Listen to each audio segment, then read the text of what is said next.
ছোট বাচ্চাদেরকে বিশেষ করে মোবাইল ফোন বড়রা দিবেন না। আমাদের বাচ্চাগুলোকে আমরা শেষ করে ফেলছি ভাই, বিশ্বাস করে আমরা খুন করে ফেলছি। আমার একটা 3 বছরের বাচ্চা আছে আলহামদুলিল্লাহ। কই অনেক মা বাপ বলে মোবাইলে গেমস না দিলে, কার্টুন না দিলে পোলাপাইনে খায় না। কই আমাদের বাচ্চা তো ঠিকই খায়। পোলাপাইন না খাইলে না খাবে, তাও দেখাবেন না মোবাইল, কারণ মোবাইল দেখাইলে যে ক্ষতি হবে তার চাইতে না খাইলে ওর কম ক্ষতি হবে। ওর চোখ শেষ হবে, ওর মাথা শেষ হবে, ওর ইমান শেষ হবে, ওর চেতনা শেষ, সব দিক থেকে ধ্বংস হয়ে যাবে। পোলাপাইন এখন সব অটিস্টিক মার্কা, বেশিরভাগ প্রতিবন্ধী এবং ফার্মের মুরগির মতো দেখবেন এক একটা তুলতুলা হয়, এগুলা কোনো কাজের না। ওই মোবাইল দিয়ে দিয়ে এদেরকে শেষ করে ফেলছে, মোবাইল দিয়ে দিয়ে ধ্বংস করে ফেলছে। আপনি আপনার বাচ্চার হাতে মোবাইল তুলে দিচ্ছেন না, বিশ্বাস করুন আপনি আপনার বাচ্চার হাতে ছুরি দিয়ে দিচ্ছেন ও নিজেকে শেষ করার জন্য। এই জন্য নিয়ন্ত্রণ করবো তো ইনশাল্লাহ। এখন বাচ্চাদেরকে মোবাইল থেকে যদি দূরে সরাইতে হয়, আগে নিজেরা মোবাইলের অপব্যবহার থামাইতে হবে। আপনি সারাদিন ভূতের মতো মোবাইল টিপবেন আর বাচ্চাকে বলবেন আব্বু মোবাইল টিপতে হয় না, বই পড়ো, কাজ হবে না। কারণ পোলাপাইন যখন দেখবে যে কিরে মা সারাদিন টিপে, আব্বা সারাদিন টিপে, আমি টিপতে বলে বলে না বই পড়ো, এ আমার আম্মা আব্বা এগুলো মনে হয় শত্রুতা করে আমাকে কোনো নেয়ামত থেকে বঞ্চিত রাখতে চাচ্ছে। এটা যদি নেয়ামতই না হতো তাহলে সারাদিন তারা টিপে কেন?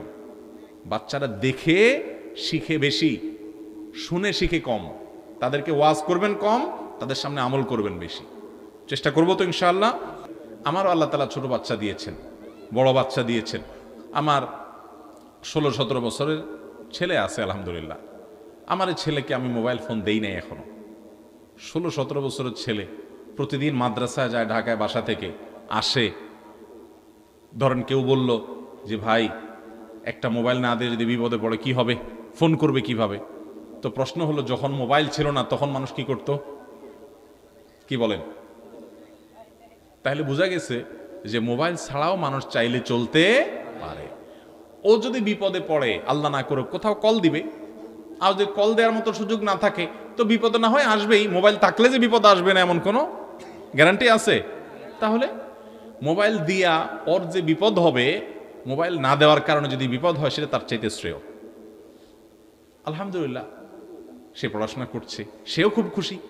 আমি তো ছেলেকে বলে দিয়েছি বাবা যখন তোমার মোবাইলকে চালানোর ক্ষমতা আসবে, মোবাইল তোমাকে চালাবে না। মোবাইলে তুমি ডাইরেক্ট হয়ে গেছো ডায়রিয়ার রোগীর মতো, সারাদিন দেখতেছো ঘাটতেছো, ডাইরেক্ট হয়ে গেছে, সারাদিন শুধু আতাও, এই রোগের রোগী হয়ে যাবে তুমি এই বয়সে মোবাইল নিলে। যখন তুমি মোবাইলকে নিয়ন্ত্রণ করতে শিখবা, প্রয়োজনে কথা বলবা, তখন তোমাকে মোবাইল ফোন কিনে দেওয়ানো সব আমি কিনে দিব, সব ব্যবস্থা আমি করে দিব। তুমি এখন পড়াশোনা করো আর আমার প্রতি আস্থা রাখো। আমি একজন বড় লোকের বাসায় একবার গেছি, বাসায় না অফিসে গেছি, বাংলাদেশের প্রথম সারির, মানে 1, 2, 3, 4, 5-এর ভিতরে একজন ধনী হলে এরকম একজন ধনী হবে। নাম বললাম না, নাম বললে সবাই চিনবেন। তো তার অফিসে গেছি একটা মিটিংয়ে, প্রসঙ্গত আমার সম্পর্কে এক ভাই পরিচয় করা দিয়েছেন যে হুজুরকে চিনেন কিনা। তিনি বললো না আমি চিনি না। তখন অবাক হয়ে গেছে ওই ভাইটা, কি ওনাকে চিনেন না কেমনে সম্ভব? আপনি এত বড় লোক মানুষ, নিশ্চয়ই সারাদিন আপনি নেট ঘাটাঘাটি করেন, এই হুজুরে চিনেন না কেমনে হলো?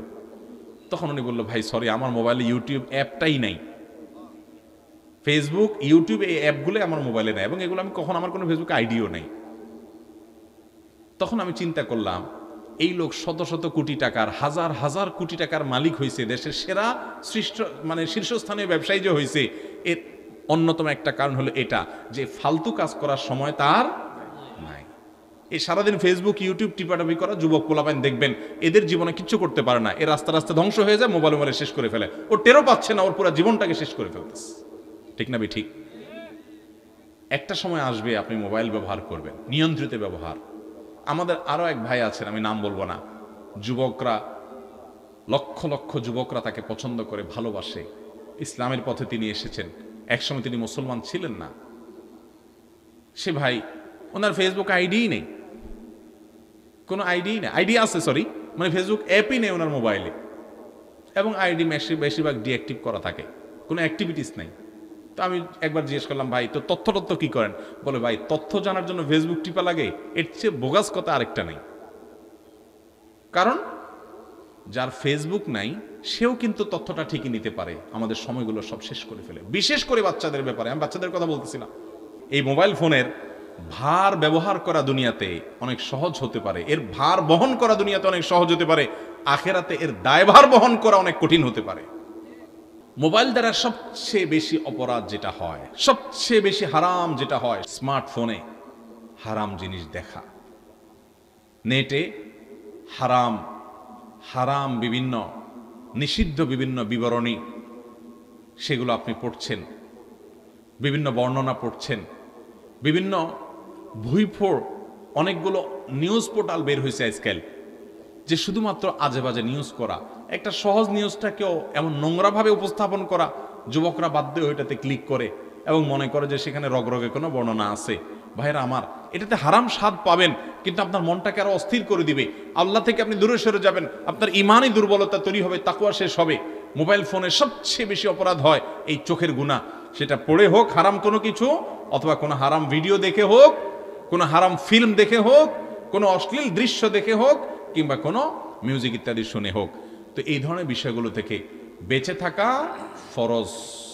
আপনার স্মার্টফোন যদি আপনাকে, অনেক যুবকরা আমাদের কাছে প্রশ্ন লেখেন, ভাই আমরা মাস্টারবেশনে আক্রান্ত, হস্তমৈথুনে অভ্যস্ত হয়ে গেছি, বাঁচতে পারি না। এর প্রধান কারণ হলো এই মোবাইল ফোন। আমি বলি যে আপনি মোবাইল ফোনটাকে, স্মার্টফোনটাকে চেঞ্জ করে ফেলেন, একটা বাটন ফোনে চলে যান, 6 মাস আপনি নিজের বিরুদ্ধে নিজে সংগ্রাম করেন, ইনশাআল্লাহ দেখবেন আপনার এই বদভ্যাস এমনি কি হয়ে গেছে, দূর হয়ে গেছে। সে সাথে আরো যে পদক্ষেপ আছে বিয়ে শাদী করা, সেগুলো তো করবেনই। তাহলে ভাইরা আমার, মোবাইল দ্বারা সবচেয়ে বেশি পাপ হয় চোখের গুনাহ। আমার মোবাইলে আমি হারাম কিছু দেখব না। আমার ফেসবুকে যদি কোনো ফ্রেন্ডের, কোনো বন্ধুর লিস্টে থাকার কারণে খারাপ কিছু আসে, ওকে আনফ্রেন্ড করে দিব। কোনো পেজ থেকে খারাপ কিছু আসে, ওটাকে আনফলো করে দিব।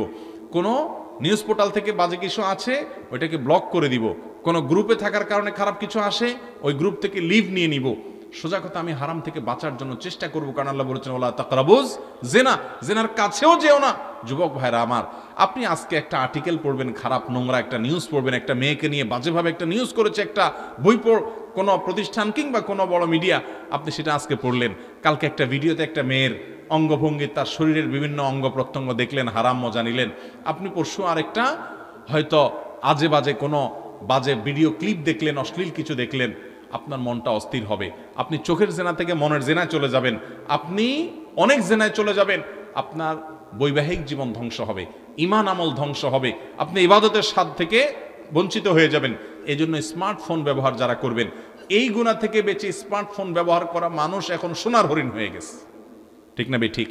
আমরা যতগুলো পয়েন্ট বলছেন মধ্যে সবচেয়ে গুরুত্বপূর্ণ হলো এই পয়েন্টটা। বিধায় মোবাইল ফোনে হারাম কোনো কিছু দেখার ব্যাপারে আমাদের সবচেয়ে বেশি সতর্ক থাকতে হবে, সেটা দেখা থেকে সাবধান, আপনার বিরত থাকতে হবে। আল্লাহ তাআলা আমাদেরকে তৌফিক দান করুন। ভাইরা আমার, 13 নম্বর যে শিষ্টাচারের কথা বলবো তা হলো, মোবাইলে অনেকে টাইম পাস করার জন্য গেম খেলে। এটার জন্য আবার স্মার্টফোন লাগে না, বাটন ফোনেও চলে। ওই যে সাপলুডু চলে, আরো কি কি চলে, আছে না? ভাইরা আমার, মুসলমানের জীবনে এত অহেতুক সময় নেয় যে সে গেমস খেলে সময় কাটাবে। দেখেন, আমাদের অবসর সময়গুলোতে ইস্তেগফার, তাসবিহ, তেলাওয়াত, জিকির থাকার কথা ছিল, দুরূদ পড়ার কথা ছিল। এখন আমাদের কোনো অবসর সময় নেই। যুবকরা মসজিদে তো বটেই, এমনকি টয়লেটে যাওয়ার সময় মোবাইলটা নিয়ে যায়। ঠিক না বে ঠিক?